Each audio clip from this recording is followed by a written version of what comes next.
On ne peut pas plaire à tout le monde. Pascal Praud en sait quelque chose.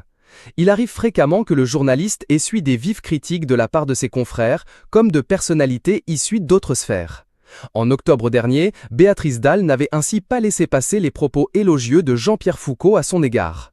On lui reproche parfois d'être de droite ou d'extrême droite, je n'en sais rien, peu m'importe. Je prends plaisir à l'écouter et à le regarder. Surtout qu'il ne change rien, l'avait encensé l'animateur. L'actrice avait alors bondi sur sa chaise. Il est en train de dire qu'il est de droite ou d'extrême droite. S'il y a un truc à changer, c'est surtout ça, non? C'est aujourd'hui au tour d'un acteur de pourfendre la star de CNews. S'il y a bien quelqu'un qui ne prend pas plaisir à entendre les diatribes de Pascal Praud, c'est bien Bruno Solo.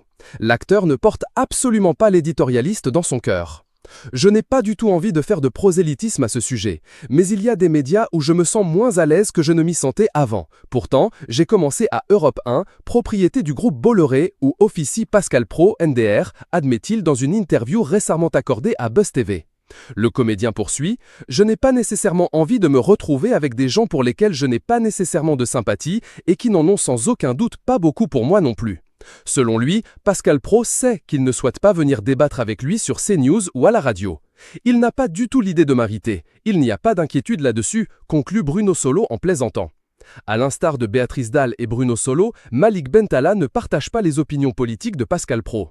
On le devine aisément dans un sketch diffusé sur YouTube où l'humoriste se paie allègrement sa tête, mais aussi dans une interview accordée au podcast Culture.Knockout en 2022. Expliquant qu'être musulman en France devient de plus en plus compliqué, l'acteur pointe du doigt les dérives du journaliste à l'antenne. J'étais tombé sur CNews, il y avait un sujet sur les musulmans. Je zappe sur BFM, sujet sur les musulmans. Peu importe ce qu'il se passe. Le principal intéressé n'a toujours pas réagi à l'offensive.